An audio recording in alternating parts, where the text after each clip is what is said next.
কথাবার্তা পরিষ্কার। আমার চট্টগ্রাম, আমার রংপুরের দিকে চোখ দিলে ওই হিন্দুস্তানের সেভেন সিস্টার চূর্ণ বিচূর্ণ হয়ে যাবে ইনশাআল্লাহ।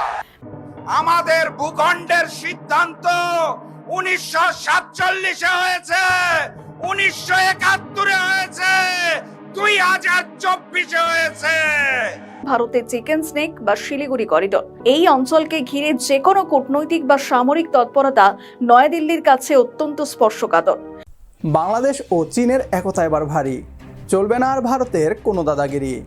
বাংলাদেশ চীন সাম্প্রতিক সম্পর্ক বৃদ্ধি, বিশেষ করে অবকাঠামো, বাণিজ্য, চট্টগ্রাম ও মোংলা বন্দর এবং চট্টগ্রাম অর্থনৈতিক অঞ্চলের যৌথ উন্নয়ন নিয়ে ভারতের কৌশলগত উদ্বেগ তৈরি হয়েছে। দিল্লির শঙ্কা, ঢাকার সঙ্গে বেজিংয়ের এই ক্রমবর্ধমান ঘনিষ্ঠতা ভারতের উত্তর পূর্ব সীমান্তের নিরাপত্তা ও সংবেদনশীল উত্তর পূর্বাঞ্চলের স্থিতিশীলতার উপর কৌশলগত ঝুঁকি ফেলতে পারে। মাত্র 2 মিনিটে বাংলাদেশ দখল করতে চাওয়া ভারত এখন নিজেদের সেভেন সিস্টার্স হারানোর ভয়ে কাঁপছে। ভারত বেশি বাড়াবাড়ি করলে চিকেন নেক দখল করে বাংলাদেশ গঠন করবে অবিভক্ত বাংলাদেশ। সেভেন সিস্টার্স নিয়ে বাংলাদেশের হুঁশিয়ারি এবং ঢাকা বেজিং সম্পর্ক নিয়ে কতটা চিন্তিত পশ্চিমবাংলার মিডিয়া, আসুন তা দেখি। দক্ষিণ এশিয়ার ভূ রাজনীতিতে আবারও আলোচনার কেন্দ্রবিন্দুতে ভারতের চিকেন স্নেক বা শিলিগুড়ি করিডোর। মাত্র 22 কিলোমিটার চওড়া এই করিডোরে উত্তর পূর্ব ভারতের সঙ্গে মূল ভূখণ্ডের একমাত্র স্থল যোগাযোগ। ফলে এই অঞ্চলকে ঘিরে যে কোনো কূটনৈতিক বা সামরিক তৎপরতা নয়াদিল্লির কাছে অত্যন্ত স্পর্শকাতর। অনেক বিশ্লেষকের মতে বাংলাদেশ ও চীনের মধ্যে ঘনিষ্ঠতা বাড়লে ভারতের উত্তর পূর্বাঞ্চলে নিরাপত্তা এবং বিশেষ করে শিলিগুড়ি করিডোরকে ঘিরে কৌশলগত সমীকরণ আরও গুরুত্বপূর্ণ হয়ে উঠতে পারে। অন্যদিকে ভারতও পরিস্থিতির ওপর নিবিড়ভাবে নজর রাখছে। কূটনৈতিক পর্যায়ে নয়াদিল্লি একদিকে যেমন বাংলাদেশের সঙ্গে সম্পর্ক জোরদারের চেষ্টা করছে, তেমনি সীমান্ত নিরাপত্তা এবং উত্তর পূর্বাঞ্চলের কৌশলগত স্বার্থ রক্ষায় সতর্ক অবস্থান বজায় রেখেছে। বিশ্লেষকদের মতেই ভারত চীন প্রতিদ্বন্দ্বিতার প্রেক্ষাপটে বাংলাদেশের অবস্থান আগামী দিনে আরো গুরুত্বপূর্ণ হয়ে উঠতে পারে। সব মিলিয়ে তারেক রহমানের সাম্প্রতিক কূটনৈতিক উদ্যোগ দক্ষিণ এশিয়ার রাজনীতিতে নতুন আলোচনা তৈরি করেছে।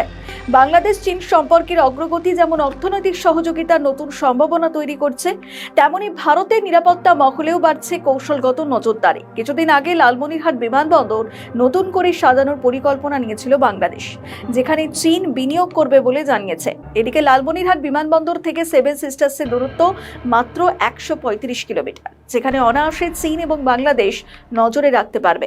এর মধ্যে বাংলাদেশের বেশ কিছু নেতা ভারতে সেভেন সিস্টার্স চূর্ণ বিচূর্ণ করে দেওয়ার হুমকি দিচ্ছে। হুঁশিয়ারি দিয়েছেন জাতীয় গণতান্ত্রিক পার্টির নেতা রাশেদ প্রধান। ঠিক কি বলেছেন তিনি, শুনুন। ভারত থেকে নবনিযুক্ত হাই কমিশনার এসে অখণ্ড ভারতের গল্প শোনাতে চায় আমাদের। আমরা স্পষ্ট ভাষায় জানিয়ে দিতে চাই, আমাদের ভূখণ্ডের সিদ্ধান্ত 1947-এ হয়েছে, 1971-এ হয়েছে, 2024-এ হয়েছে। আমাদের স্বাধীনতা এবং সার্বভৌমত্ব নিয়ে ছিনিমিনি খেলার চেষ্টা করবেন না। নতুন করে ভারত থেকে দাবি তোলা হচ্ছে রয়ের প্রেসক্রিপশনে হিন্দুদের জন্য নাকি বাংলাদেশে আলাদা ভূখণ্ড প্রয়োজন। এই বাংলাদেশের চট্টগ্রাম বিভাগ নিয়ে আগে থেকে ষড়যন্ত্র চলছে। নতুন করে এখন রংপুর বিভাগ নিয়েও তারা ষড়যন্ত্র করতে চায়।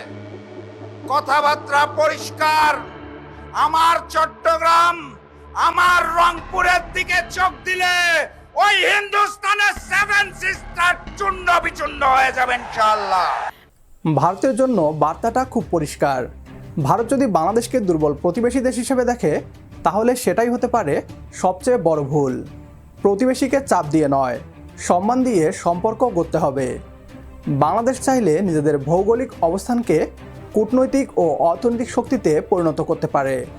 চট্টগ্রাম ও মোংলা বন্দর, বঙ্গোপসাগর এবং উত্তর পূর্ব ভারতের সঙ্গে সংযোগ, সব মিলিয়ে দক্ষিণ এশিয়ার ভূ রাজনীতিতে বাংলাদেশের গুরুত্ব দিন দিন বাড়ছে। আর বাংলাদেশ যদি নিজেদের স্বার্থে সঠিক সিদ্ধান্ত নিতে পারে, তাহলে দিল্লি হোক কিংবা বেইজিং, সবাইকে বাংলাদেশের সঙ্গে হিসাব করেই এগোতে হবে। এটাই নতুন বাংলাদেশের বার্তা। ভয় নয়, জাতীয় স্বার্থই সবার আগে, সবার আগে বাংলাদেশ। একমত হলে কমেন্ট বক্সে ইয়েস লিখে জানিয়ে দিন আমাদের।